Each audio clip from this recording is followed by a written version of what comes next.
I'm Dr. Vanessa Sinclair, and this is Rendering Unconscious. Today's episode is Rendering Unconscious 100th episode. So I wanted to take a moment to thank you all for being here. A very special thank you to our Patreon patrons. Thank you so much for your support of this podcast and my other work. I couldn't have done this without you.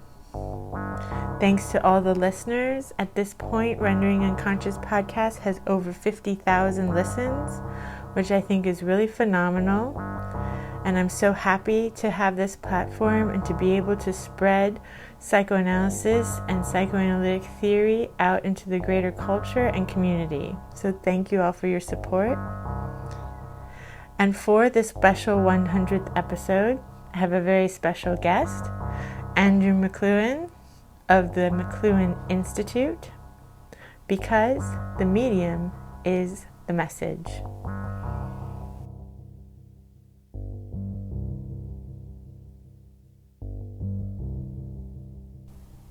Rendering Unconscious is also a book.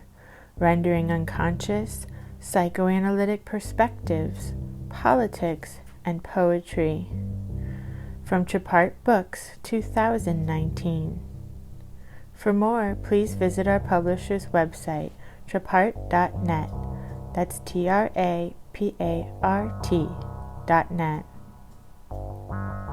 You can support the podcast by visiting our Patreon, patreon.com/VANESSA23CARL. Your support is greatly appreciated. For more information, you can also visit my website, drvanessasinclair.net, or the podcast main website, renderingunconscious.org. Links to everything can be found in the text accompanying this episode.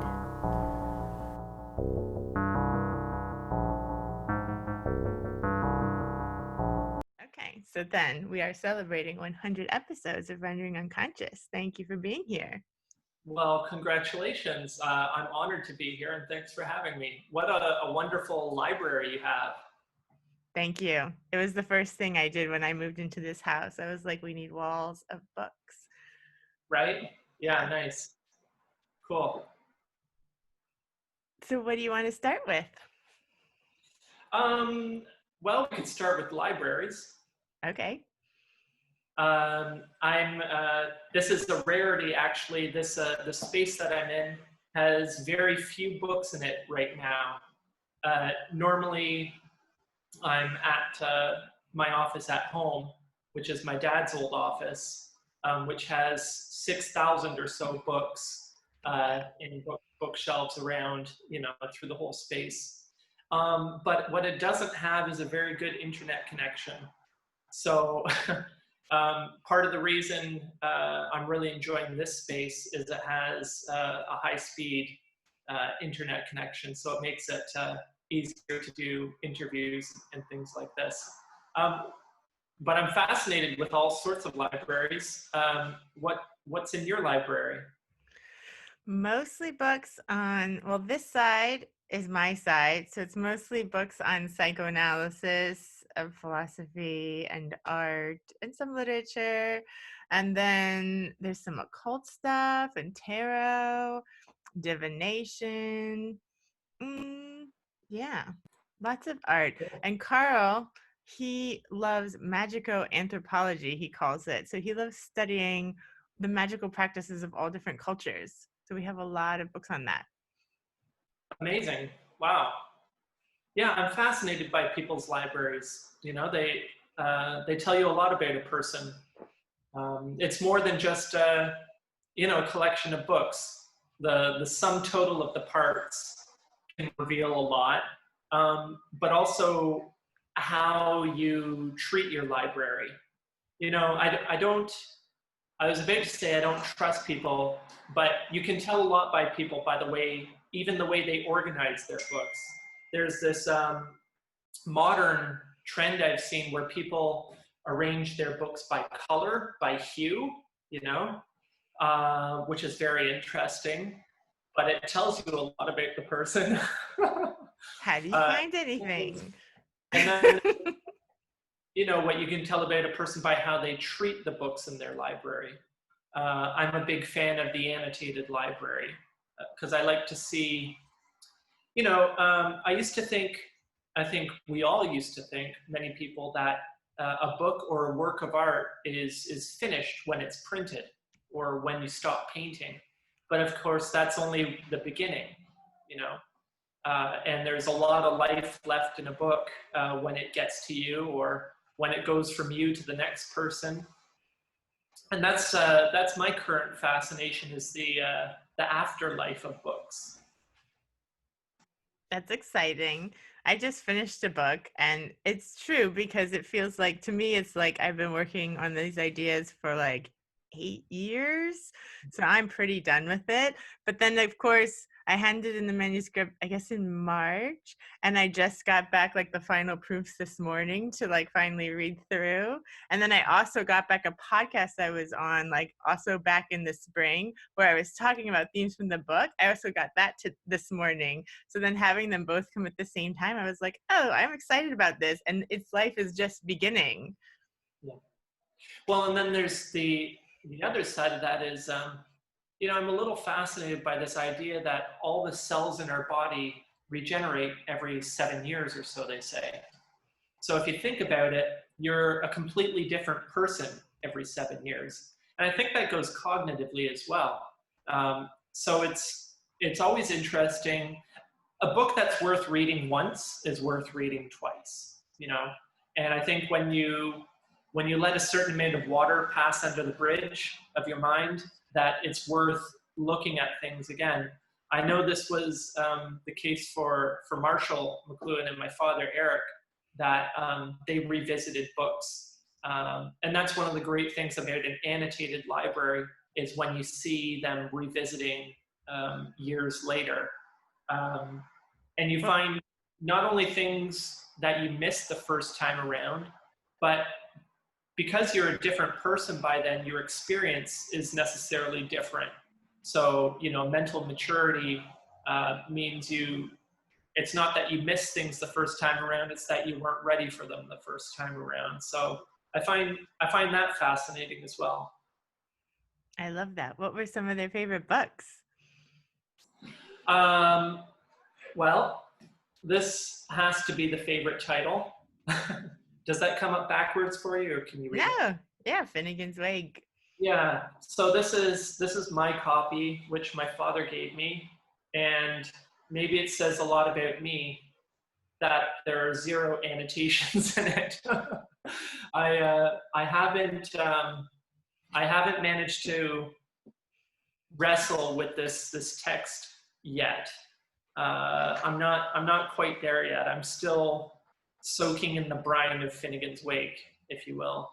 But Marshall had several copies, and it's incredible because he would write so many notes in the front and end pages, in the margins, that he literally ran out of room to write a single anymore.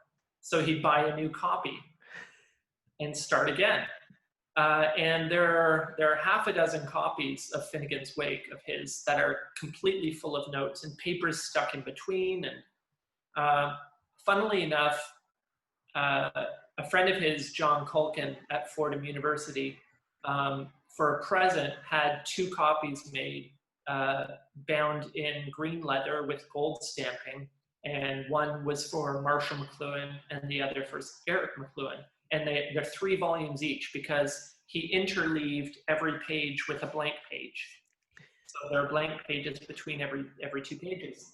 And funnily enough, he did that so that Marshall would be able to take a lot of notes. And of course, Marshall made no notes in them. Get a sense of his personality. Yeah, but behind Joyce and Finnegan's Wake, other books, Finnegan's Wake and Joyce were definitely the most quoted works for him. After that would probably be Shakespeare, and then the Bible, actually. Shakespeare, again, obvious because Marshall was a literary, a teacher, professor of literature. The Bible, partly because he was very Catholic, but also because he used the Bible for perceptual training. And it's a really neat thing that he had all sorts of copies of the Bible in different languages. And when he would travel, he'd take one from the hotel room. He would ask if he could, and they usually said yes. So he'd take one in different languages if he didn't have it. And the reason is that aside from being the best-selling book of all time, editors are very, very careful to have consistency along languages of translation. So it makes a very good book if you want to study languages, because you'll know that there'll be very little variance from language to language. So he had a habit or a practice in the morning of reading his Bible in a few different languages. And that was a way of him killing two birds with one stone, I guess, you know, getting his Bible reading in, but also the kind of perceptual training that each different language affords, because, you know, every language has words peculiar to that language, and they give you a bit of a glimpse into the experience of the person who speaks that language. Because, of course, we can only communicate what we have words or the ability to communicate. So that was the reason why he had so many Bibles. What about you? What are your go-to books? Oh boy, that's a good question. I mean, psychoanalytically, it has to be Freud because I love Freud. Yeah. I said, yeah, I have flirtations with other theorists and I get into them for a while and then I always end up going back to Freud. And I actually tried to start, we did it for like 2 years. We started a study group where I wanted to read Freud from the very beginning with my friend Steven Reisner. And we read like every other week together for like 2 years, for a while. And we only got up to Anaphasia, which wasn't even up to where the standard edition begins. So it's like all his neurological papers and all his papers about working with cocaine and all of these kinds of things. And we read his letters that he was writing at the time when he was like starting to develop his ideas. And then when his official psychoanalytic body of work started, we were like tired by then. I actually thought of doing a similar thing with McLuhan work, starting reading groups and maybe taking one book at a time. But even then, you know, when I think about it, you could be at it for years. I mean, so the McLuhan Bible, Understanding Media, is so dense and so packed. I remember I had a conversation with a friend of mine one time, and he was like, "Oh yeah, I read Understanding Media in 2 days." I said, "You read it in 2 days? Are you kidding me?" Said, yeah. I said, "Well, okay. Well, let's look at the first page." So I opened it up, skipped the introduction, although I recommend the introductions, and started the first page of the first chapter, which is "The Medium is the Message." And we talked for 2 hours about that page. And I think he went and reread it a little more slowly because the language is so poetic. It's so distilled down to essence.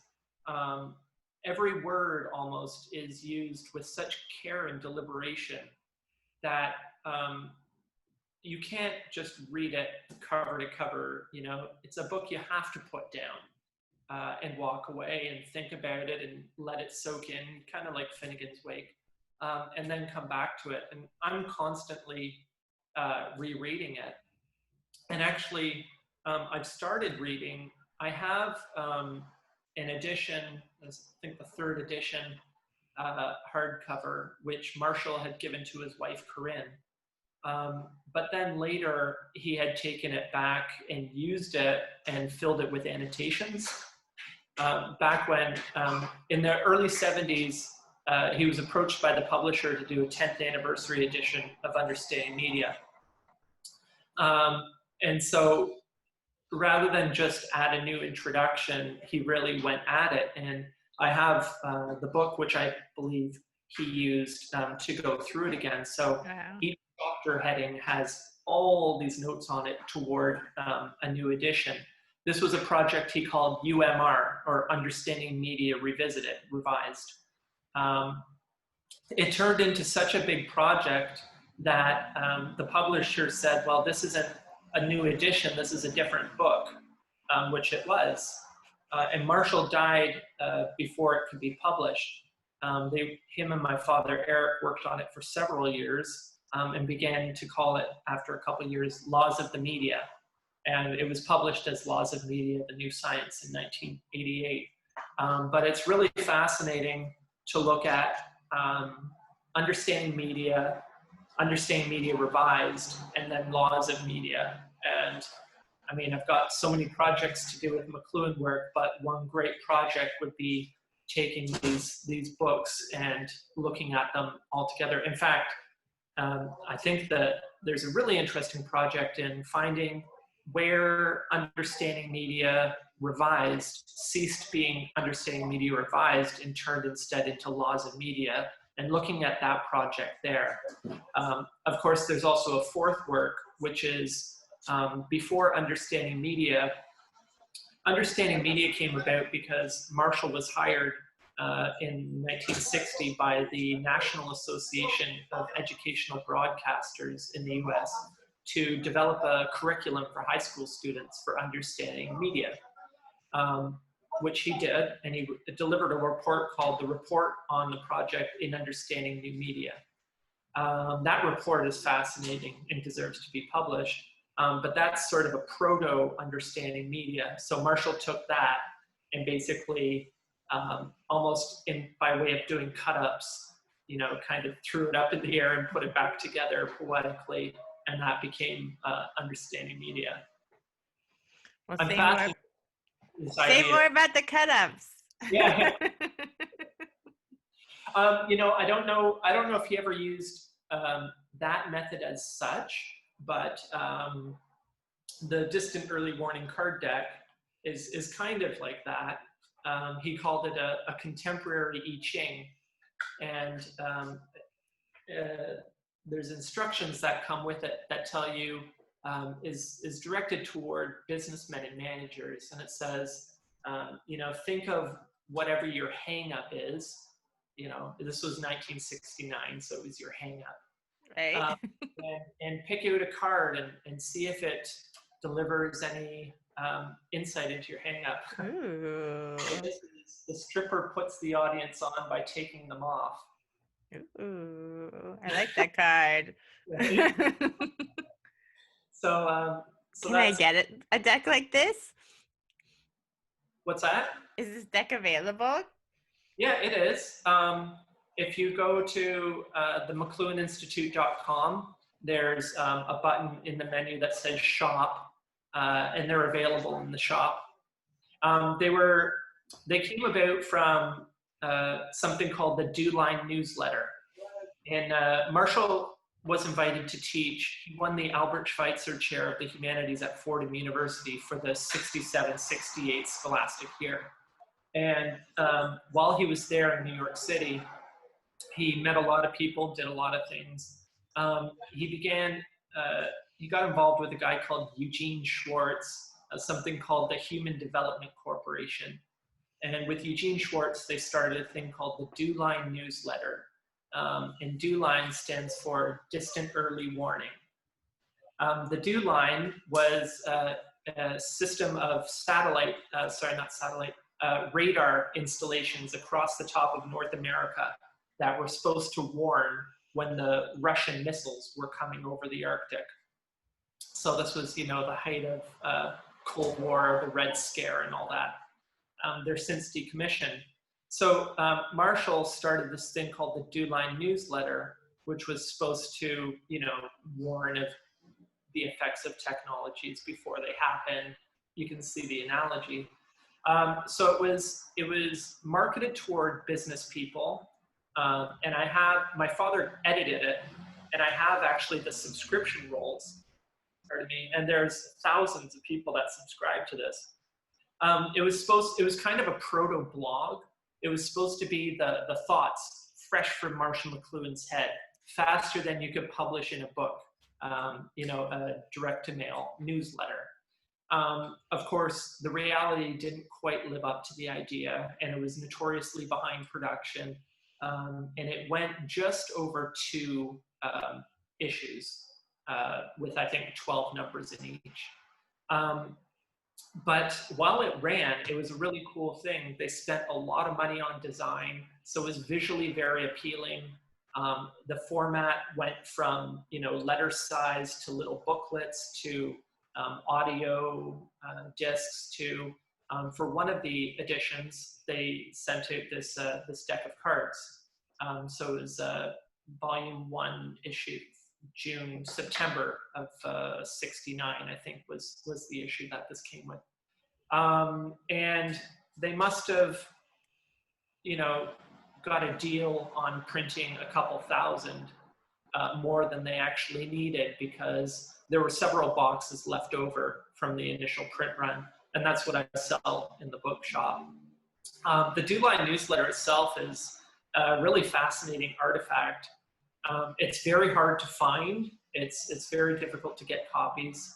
I've looked into reissuing it because I think that would be a lot of fun, but to reissue it like 1 for 1 to duplicate the styles and the methods of production is just cost prohibitive. You'd have to charge a lot, or a lot of people would have to sign up for it to make sense. But then to publish it all in one big volume kind of defeats the purpose of it. So I don't know, maybe some publisher out there wants to take a chance on it sometime, and we can get it back out there. That would be fun. It's amazing that those are the original cards. Oh yeah, 1969. The ones that I sell. The ones that I sell are shrink wrapped in plastic, and they smell like the 1960s. Actually, that sounds kind of gross, doesn't it? But no, it sounds great, like old books. Right. Well, and that's the other thing. That's another thing about a library, which you can't get with PDFs or with ebooks. Is your PDF reader smells like hot technology. Your library smells like thoughts, like processes. I love the multi-sensuousness of a library. Walking into my dad's old office, you know where you are. There's a sense of potential in a library that I don't think you can get from holding a piece of hardware. Oh, maybe some people can. I don't know. I've never had an e-reader, so I really can't say. But maybe, do you read a lot on the screen, Vanessa? I can't read on the screen. I have to print everything out if it's a PDF, or like when people have sent me their books to read, to like do a quote for or something, I have to print things out. I can't read on the screen. It just gives me a headache. I know. Yeah, I definitely prefer not to. And same, when people want me to read their book, I say, well, can you send me a print copy? Because, not to be precious about it, but it really is a completely different experience. It's hard to flip through a PDF or an e-reader the same way you flip through a book. There's bits of magic, in a book or in a library, for that matter. Your library looks very well organized and very. Yeah, there's also this wall. I have to show you. Oh. How about that? Nice. It's a real thing. The library in our office isn't quite so neat and tidy, and actually I need to do something about that. But there's something about browsing in a library, which I really love, and that's something I've missed since the COVID situation. I haven't been to my local library, since February. And I miss that. And our local libraries are actually amazing. And they'll pick books for you and leave them in a bag by the door, and you can pick them up. But I like to browse, Yeah, you find unexpected treasures. Well, exactly. they say don't judge a book by its cover, but I often do.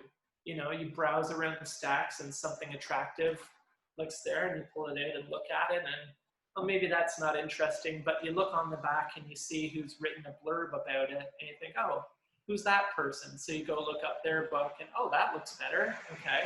You know, there's that element of chance and happenstance, and I would say magic, which exists in the library, but not necessarily somewhere else. I know for myself, going through my dad's library, it often feels like I'm not picking the books, but the books are picking me, if you know what I mean. Yep. Or not just the books, but the papers or the files, you know. I'll see a file folder sitting somewhere and I'll pick it up and look at it. And it's just uncanny how it seems the perfect thing for that moment, you know? Yeah. There's good things about libraries. I hope we can get back in them soon. Yeah, for sure.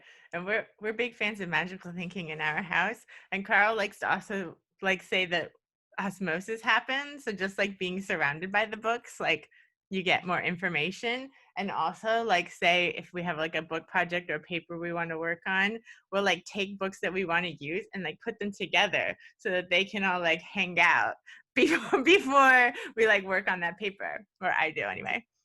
That's a great idea. Yeah. I'm gonna actually, that's funny because I've had, these books are here sitting on my desk together. Mm-hmm. So that they're already starting to create in an osmotic way. Huh. Thanks, Vanessa. I'm gonna use that. That's fun. You could have a lot of fun with that. Mm-hmm. I often wonder, you know, I've speculated on that for Marshall. A lot of what he did was making connections that authors didn't necessarily make themselves, and in that way kind of forcing these authors into dialogues that they may not necessarily want to have. So it's an interesting thought to bring multiple authors into dialogue or conversation with each other by bringing their books together. That's really interesting. I'm going to give that a try. Mm-hmm. You get it. Yeah, oh yeah. We should talk about the McLuhan Institute and all the amazing work that you're doing. Sure. What do you want to know? Well, tell us about it so that people can check it out. Yeah. Well, the McLuhan Institute, I started it 3 years ago. And I started it basically because it didn't exist, you know, and it felt, I was at a time in my life where I had a couple very young children. I was about to turn 40. I'd been working with my dad kind of on a part-time basis for about 10 years. And I just felt like I was at one of those crossroads in my life where, you know, I had to decide which way I was going to go. And I definitely loved McLuhan work. If I could, I would have been doing it full time by that point. But it's hard to make a go of it financially. And I had a young family. So I felt like I had to make a decision that if I was going to do anything serious with McLuhan studies, I wasn't getting any younger and I had to do it. And if I wasn't, then fine. So I decided that I loved it too much to just walk away. The other thing was I have a lot of hobbies and interests. I write poetry. I study all sorts of other subjects. I'm really into music. I used to play in a punk rock band. You know, drawing, writing, playing music, hanging out with my family. There are only so many hours in a day or days in a week or weeks in a month or months in a year. And I felt like the McLuhan thing had to take up either a lot of time or no time for it to be worth anything. So I decided that I loved it too much to let it go. And that if I was going to do it, then I had to go all in and give it everything I had. And if it worked, If I manage to find a way to make it sustainable for myself and my family, then amazing. And if it didn't, then, you know, okay, at least I would know that I gave it my best and I could, you know, sleep at night and move on. But I felt that it would work, mainly because it had to work. The thing is, you know, when Marshall died, the Center for Culture and Technology, which he started at the University in Toronto, closed. Well, it closed before he died. And although it reopened some years later, it was never the same. Marshall had literally and figuratively left the building. And my father continued working through the 80s and the 90s and the thousands till he died in 2018. On his own, in his office, plugging away. He didn't really care much for the spotlight at all. He'd rather just be working and getting work done, studying and discovering and reporting. But so I felt that there needed to be a place to continue the McLuhan work in the McLuhan tradition, because Marshall started something different, you know. Not that he invented a field single-handedly, but he was definitely one of the founders of a specific type of media study which concentrates on the effects of technologies first, placing the content or the uses of technology to the side and studying what they do. And that is a very special thing, and it's still kind of a niche way of media study. And my father continued working in this tradition as he'd been taught by his father, but I looked around and I was afraid that one day he would die and there was nothing in place to carry on. So I came up with this idea of the McLuhan Institute that would continue McLuhan studies in the McLuhan tradition, with the goal of eventually having it be a nonprofit, and, you know, down the road I could step down and other people could carry on, because as long as we continue to innovate and make these extensions of ourselves, we need to understand them, and we need to have the tools to understand them. And even better, it would be great if we applied these tools before we released these things into society and had to deal with, you know, the side effects, because the side effects always outweigh the main effects, right? Mm-hmm. It's the side effects that you have to contend with. So I started the McLuhan Institute for this 3 years ago, and it's going really well. In fact, it's kind of hard to believe how far I've come since, you know. Less than a year after I started the Institute, my father died, and I was left to do it alone. And that took a while to grapple with, but just 3 years later, I've managed to, you know, with the help and support of my wife and family, we've bought my parents' place, sold our old place, so that my dad's library, and it's in a separate building, that's all safe. And after my dad died, we weren't sure what would happen with his books, and not just his books, but everything he'd collected over the years. Pardon me, which is a very large collection of things from Marshall and his wife Corinne's life. Because, you know, 6,000 books plus, you know, all these other artifacts are not going to move into our house. Like, there's just no way.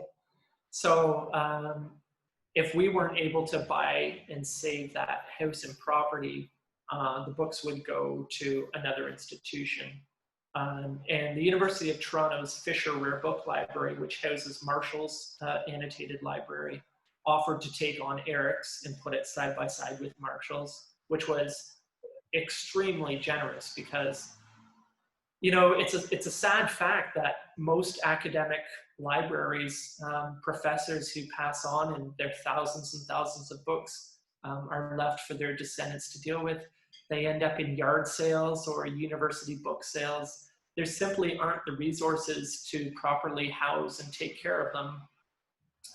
So the Fisher Library offering to put Eric's books alongside Marshall's is very significant as a financial commitment, but it's also a recognition of the value of that library.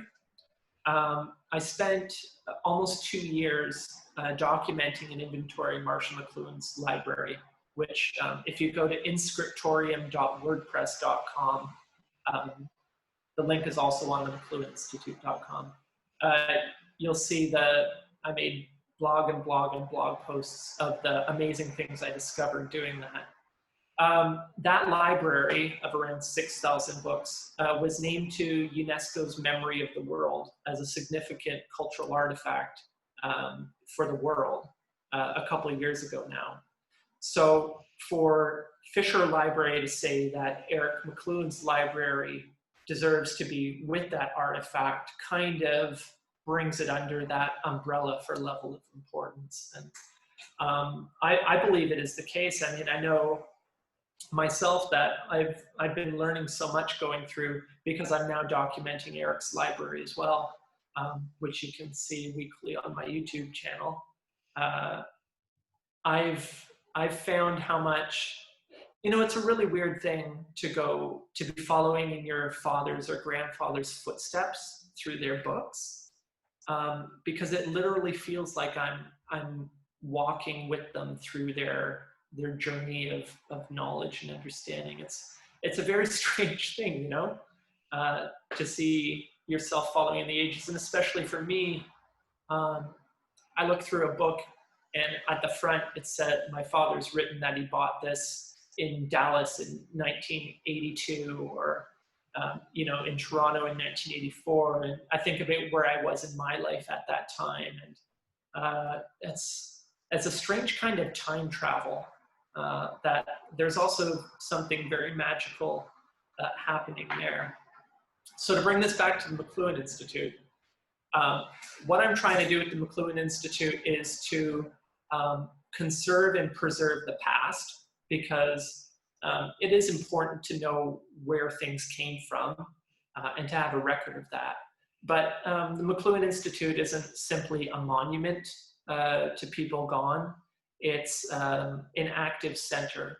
So my particular focus is in mining the past for the practical tools which we can use to understand technology today and to grapple with it tomorrow.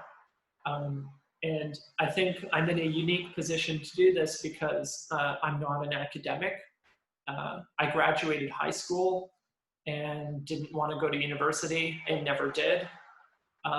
The only time I've been to university has been to teach or to speak or traveling with my dad. And it's not that I have anything against universities. They're amazing places, and I have a lot of respect for the institutions and the academics within them. Some of them are unsung saints, frankly. But it's, that's one very small part of the world, and it's a very closed system. And the rest of the world, you and I and everyone else out here, are living day to day, immersed in these technological environments with very little to help us grapple with what it means in our lives. And the fact is that we don't have to be bystanders or casualties. I think there's a lot of agency that we can have. And this goes beyond just unplugging your device for a little while, but there are things we can do to foster the mental environment that we want. So yes, unplugging your device or leaving it at home and going for a walk in nature without earbuds is a great thing to do to calm down your system. Reading books on paper instead of on the screen has different effects than reading on the screen. And that's very important. It might be your instinct to prefer paper over screen, but there are definite neurologic, psychologic effects to be had from doing one over the other. And so when you start to understand this, the question becomes, which kind of person do you want to be? And I think it's very interesting that we live in an age when people are starting to ask these questions. I had a doctor in the US email me yesterday out of the blue, wanting to have a conversation because he said he and his colleagues have, not being able to see patients as much in person, switched to online consultation. And he's worried about the effects that these have. And for some reason, he reached out to me and wants to talk about it. And these are exactly the conversations we need to be having, because what kind of people, what kind of society do we want to live in if we have the choice? And I think we have far more choices than we think we have. Yeah, absolutely. I know for me personally, I feel much better. When I feel like really tired and drained at the end of the day, it means I've been on the computer all day. And the days that I take a lot more breaks and like do other things, I feel so much better. So now I really only try to use the computer like when I'm doing a podcast or when I'm seeing analyses.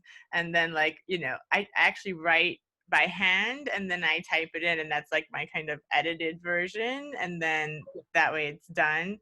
So if I'm like writing something into the computer that I've written by hand, but otherwise I just check my email and my social media real quick while I'm doing those other things, and then that's it. And then I sign back out and leave it off. Cool. Yeah, I do as much by hand as I can.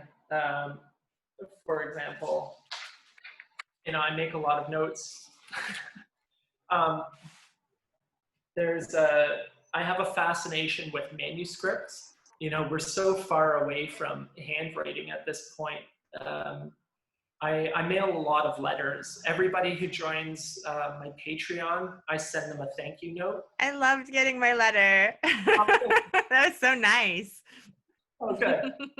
It's, when somebody signs up and they give you $1 a month, it doesn't really make financial sense.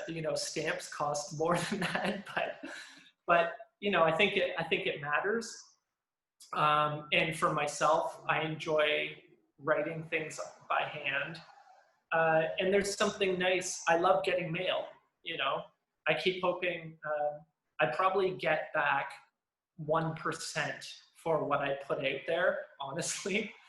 I write a lot of letters to people. I just find, for example, do you know who Jim Carrey is? Actor?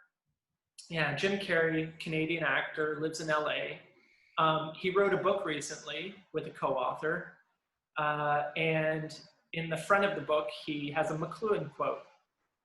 And somebody pointed this to me. He did an interview on Jimmy Fallon the other day, where Jimmy Fallon mentions it. And I was amazed by this because the quote is, a man's name is a numbing blow from which he never recovers. And I thought, well, that's not your average McLuhan quote for somebody to bring out. I thought, oh, okay. Jim Carrey's maybe read kind of deeply in McLuhan. That's really cool.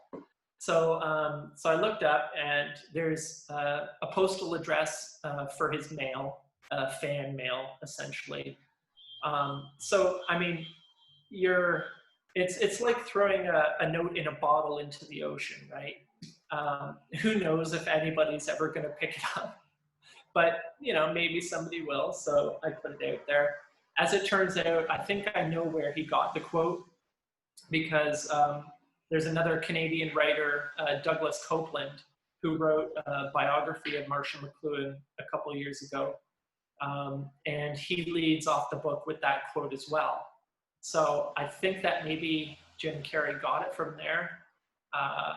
Either way, it's a cool thing. So I wrote him a letter, and I write letters to all kinds of random people and companies, and honestly, 1 out of 100 mail me back. So, but I keep mailing them anyway, because I also understand it's hard to write a letter. It really is. I became fascinated with this idea of letter writing some years ago. This was before you and I were friends on Facebook. And I wanted to do more letter writing. So I put it to my Facebook friends. I said, hey, I want to write some letters. Who wants to write letters? And I had 26 people sign up. So I spent about a month handwriting different letters to every person. Maybe half of them even wrote one back. A small percentage of them wrote a second letter back to my response. And I think maybe one person wrote a third letter. So that project, and people have the best intentions, but it's hard to sit down with pen and paper and write a letter. It's a difficult thing to do. And this, you look back, speaking of Marshall McLuhan, he has a book called Letters of Marshall McLuhan. And to look at his written correspondence from decades, it's amazing, but it's also something that's gone in our society. And I think you'll find the same way, because you write a lot, but to write a page by hand takes 4 or 5 times, or maybe more, the time that it takes to type it, okay, to type the same amount. The act of slowing yourself down that much changes what you're writing. It changes the way you use language. I think it forces you, it's hard for me to say, but I think it forces you to gather your thoughts in a different way. And it's impossible to say, because you can't really write a page on paper and then write the same page on a computer and compare the two, because, obviously they're different things. But there must be a way to perform that kind of experiment with people, have them write a page or then type a page, and compare the two qualitatively to see what the differences might be. In any case, I've taken to that when I write speeches. I write them by hand. I certainly write outlines by hand, make notes and kind of arrange them. And then when I want to speed up the process, I'll type it out. But in fact, now I'm even switching to another method, which is kind of frightening. But Marshall was in the habit, when he delivered speeches, there's nothing more boring than reading a script. And that's why I love the way you run this podcast, because you didn't send me questions, but you said, let's just talk. And conversation is much more dynamic, much more engaging, has much more chance of coming across interesting things than prepared questions, and worse than prepared questions, prepared answers. So learning from Marshall, what he would do is, because I have a lot of his speech notes, and they're often made on the back of an envelope or on hotel stationery where he was giving the talk. He didn't even prepare it before he left home. He would do it the night before or on the airplane, and he'd just make a few notes, this topic, this topic, this topic, this topic, come up with a dozen points. If you know your subject and you're confident, a dozen points will get you through 45 minutes or an hour fairly easily. If you're worried about it, maybe make a couple extra in case you blank or run out of time. And so I've long wanted to emulate that, because it makes for a much more engaging presentation. The fun thing about giving a talk is speaking with and to an audience. And although they might not be responding the way you and I are, they respond in a different way, and you respond to them. It's been, I've given a few talks since Corona's happened this way, through Zoom or whatever. And it's not nearly as fun. You have to try hard to imagine people out in front of you. The fun part about it is that you can also imagine you're speaking to the future, because though I'm speaking to you now at 1:45 in the afternoon on August, whatever it is, this will go up on the internet and somebody might watch it a year from now, and hello future me who's watching this, or maybe my kids are watching this. There's some fun to be had in playing with that idea of time travel. I don't think people give that enough credit. But so what I'm trying to do now when asked to give a talk is try and do that, make some notes and speak from it. And of course, the most fun part is the question and answers. That's where I think the most fun happens. But here I am dominating the conversation again, Vanessa. That's what I want you to do. It's all about you, this conversation. Well, thank you. Maybe another note on the McLuhan Institute. Part of the reason there needs to be a McLuhan Institute is that Marshall and Eric, Marshall liked to call himself an explorer. You know, he said, "I don't explain, I explore." And I've been trying to find the Latin translation for that, because that should be his motto, you know, on his coat of arms. I don't explain, I explore. But I think of him as an explorer. And more than that, I think of him like a polar explorer. You know, they say when you see an iceberg, you only see the top 10%, but there's all this, the majority of the iceberg is under the water that you don't see. Well, Marshall was a little bit like that. He was always making discoveries. But again, there were only so many hours in the day, so many days in the week.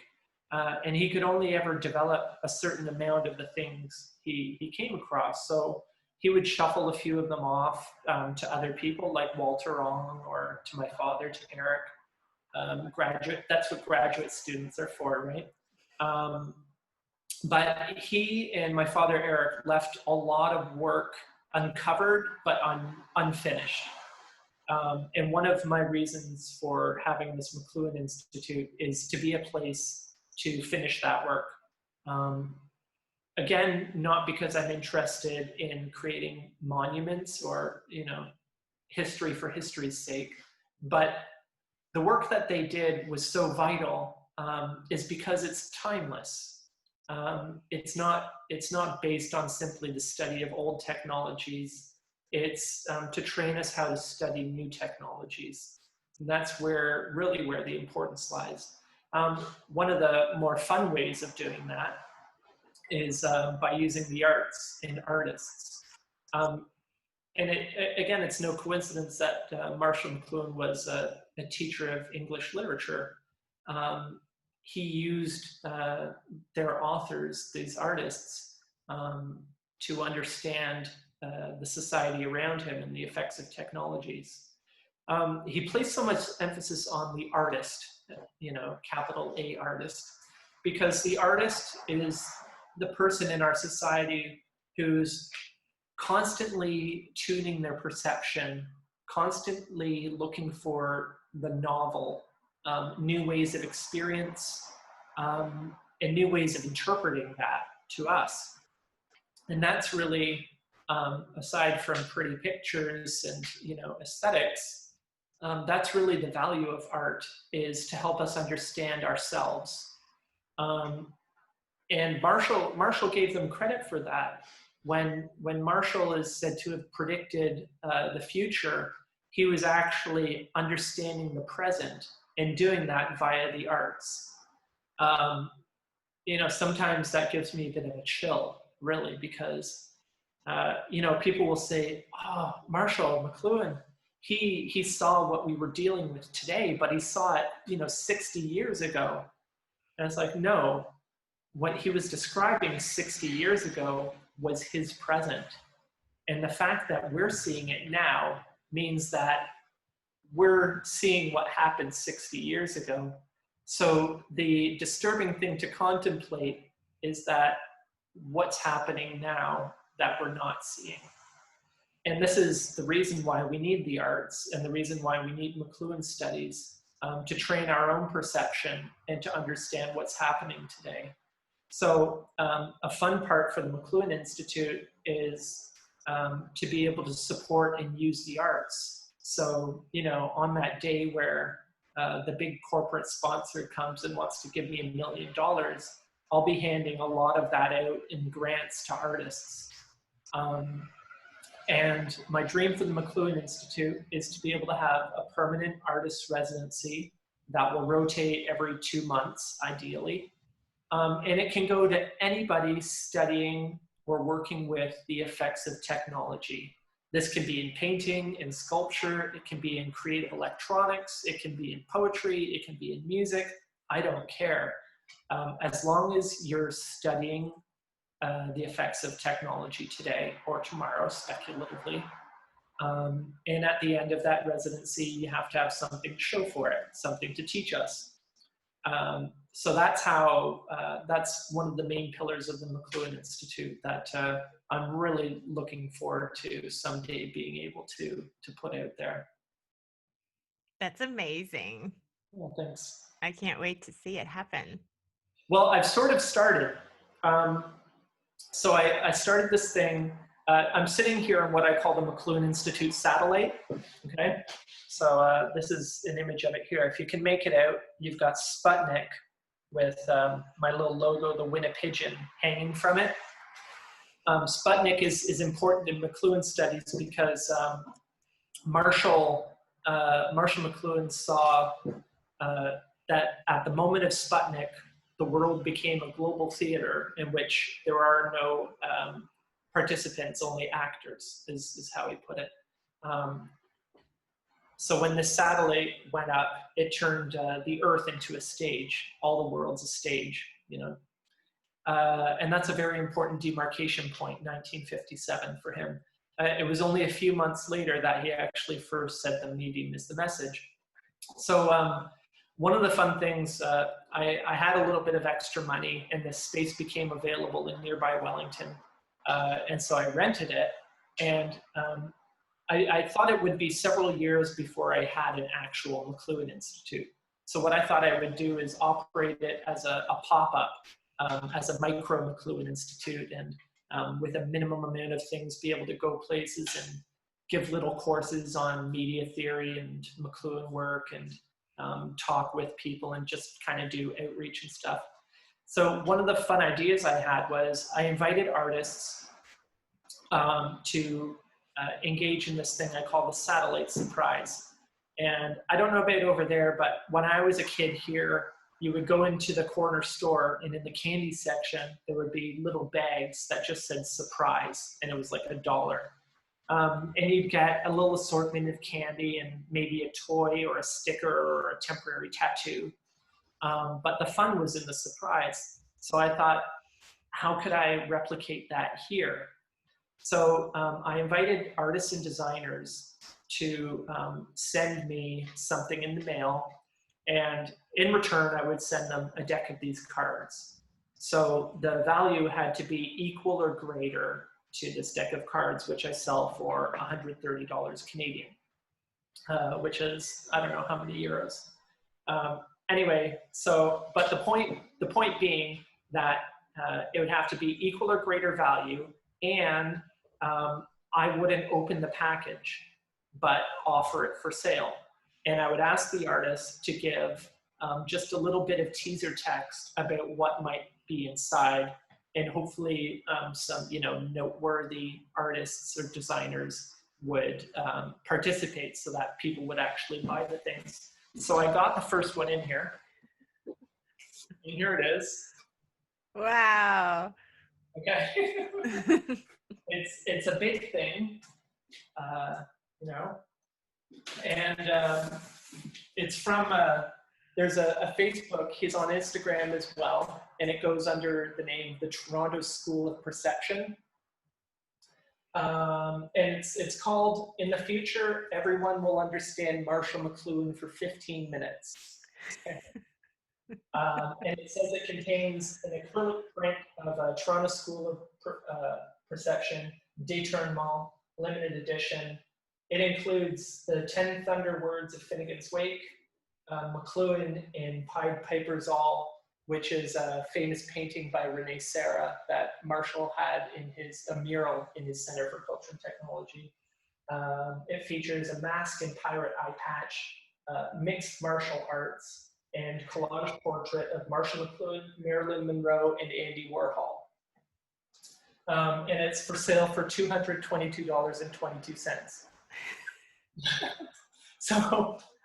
So this is exactly what I was hoping for, this kind of engagement. The only possible downside, and it's really not a downside, is that nobody will buy it, because I mean, who's going to come in here and drop $222 not knowing really what's inside there? I mean, I wouldn't. Someone who's a McLuhan fan might.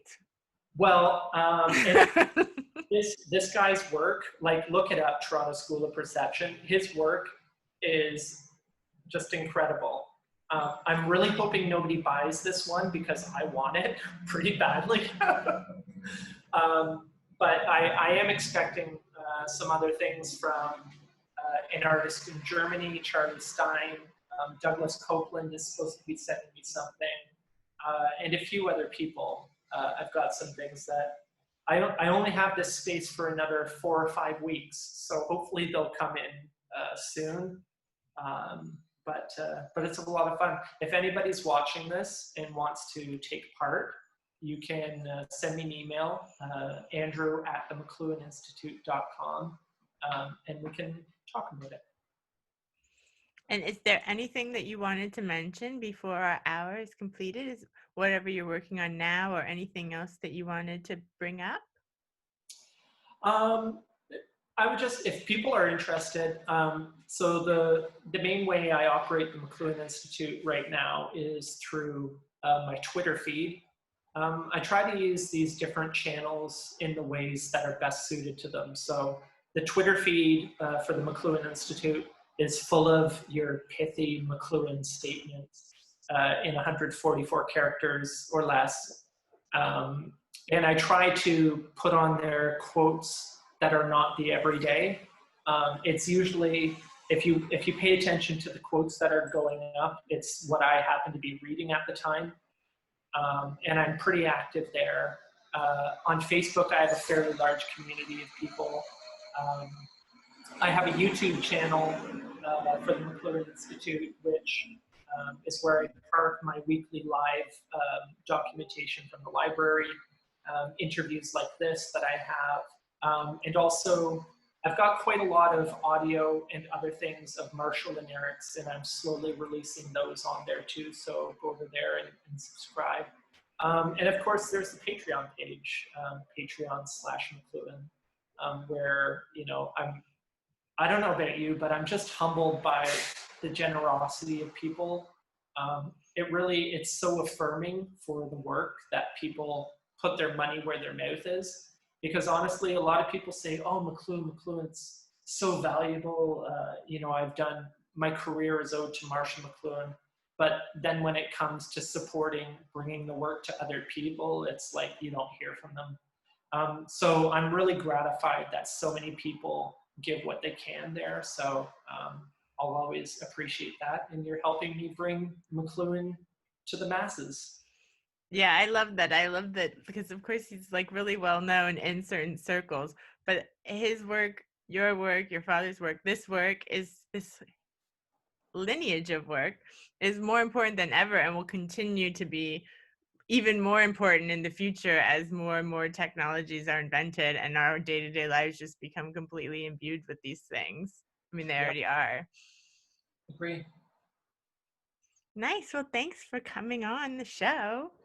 Vanessa, it was such a delight to speak with you. Thank you for having me. So much fun. And I really love that talk that you gave. I think it was in May as part of like an Indian university, and on The Medium is the Message. And that's on YouTube too, I think. So I'm going to link to that so that people can also watch that, because that was such a great explanation of specifically like that phrase and all the different kind of dynamic meanings behind it and the ways it's used. How is your Twitter because the Medium is the Message thing going? Well, that was just a short run thing, and somebody, I forget, somebody stumped me on it already. Obviously, it's not universal, but it is funny. I gave a talk at the Media Ecology Association's conference in Toronto 2 years ago now, I guess, where I attempted to answer the question, why study media? Because I gave a workshop like 5 years ago on The Medium is the Message. And I was trying to sell it to a business friend of mine, saying, hey, you know, you should get your employees and come on over and take this workshop. And he said, okay, but why? You know, like, what will they get out of it? And to me, he was asking, why study media? And I didn't have a ready answer, because the answer to me was obvious. Right. That's always the hardest. The obvious question is always the hardest to answer, but then the easiest to understand once you've answered it, right? I realized that the question, why study media, is answered by because the medium is the message. And that simply means that it's because it's the environment of effects that are the consequences of our technologies, which is what we have to grapple with more than just what you and I are talking about right now. So yeah, no, that was a lot of fun for Anant University. And I also just put up one a couple days ago, an interview here in this space that I think you saw that on Twitter, where I call it the media ecology gospel according to Andrew McLuhan, because I really pontificate quite a little bit on McLuhan's studies in the Institute and what media ecology is from a McLuhan perspective. So yeah, I really appreciate anybody's interest and support, and thank you so much. Yeah, I'll link to all those things, and also your personal Twitter feed, because your poetry and puns are highly entertaining. Well, listen, I treat Twitter for me is like a giant fridge that you put sticky pads onto. I find it's most valuable for that, and I'm kind of using it. I use it as a way to exercise my linguistic demons and to get my puns out there without bothering my family so much. But it's also very helpful because any little random thought that comes along, I'm putting there, and it's kind of how I'm writing my first book. So I collect thoughts there, and then I expand them into paragraphs and into pages, and hopefully I'll find a couple weeks to sit down and write the damn thing sooner than later. I love it. My husband is very punny as well, so I appreciate puns. Well, do my best tomorrow. I hope to see you guys sometime soon. Oh.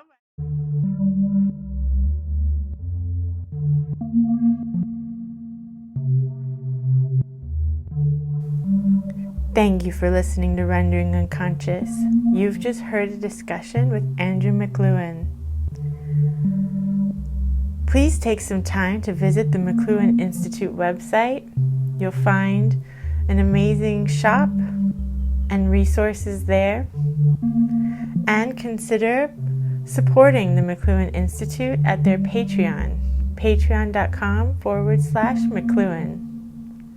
I've also included a link to a discussion that Andrew gave on The Medium is the Message earlier this year. So links to these sites and to this discussion are all available in the text accompanying this episode.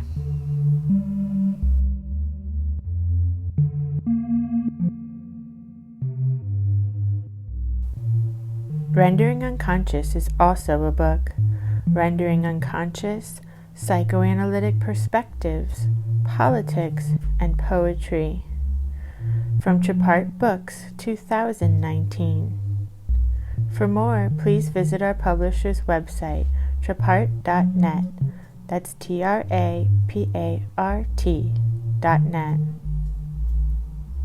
You can support the podcast by visiting our Patreon, patreon.com/VANESSA23CARL. Your support is greatly appreciated. For more information, you can also visit my website, drvanessasinclair.net, or the podcast main website, renderingunconscious.org. Links to everything can be found in the text accompanying this episode.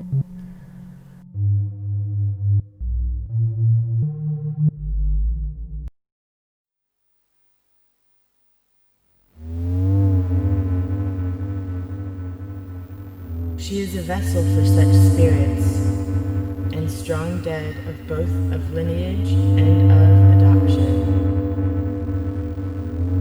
Symposium, recitation of Shakespearean about society. Being kinder to you, me.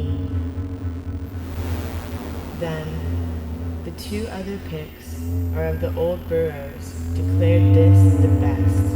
Congolese magic is unparalleled. History we have breaks from each other. Believe in any space. So when we re-enter the scene, returning, or anywhere really, it's fine.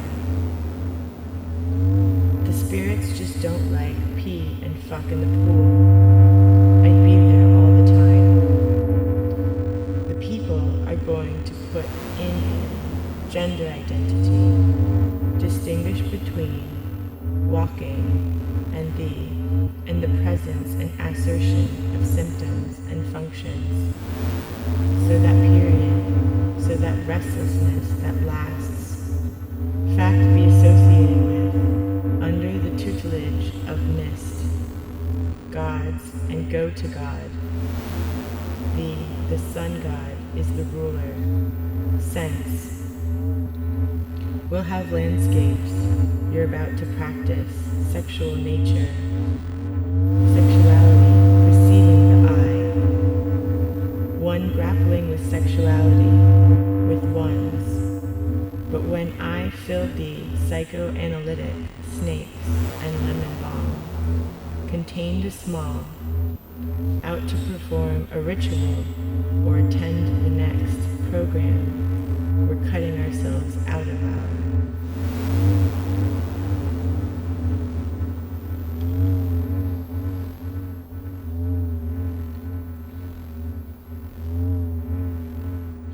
To honor my lineage with another of identity, just more so to honor my lineage, the apocryphal back and change hour, whose object, a biological, first rays of movement, physical before we, reproduction,